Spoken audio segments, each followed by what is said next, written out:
What was the most mysterious item you ever found while thrifting? I found a Purple Heart medal.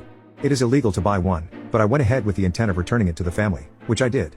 I contacted a buddy who was doing a stint at the recruiter's office in town and he did the legwork finding out the details of whose it was, what it was awarded for, etc. He had passed away, and the family didn't even know what it was. He never talked about his service.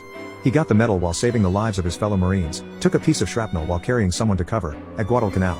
My friend had his record printed, and the commendations for the Purple Heart, a Bronze Star, and a Silver Star, among others. He was a genuine hero. My buddy got replacement medal for the others, got a few more guys, he is a Marine also, and they drove to his granddaughter's house, where they presented her with the commendations, the medals, and an American flag along with a case to put it together.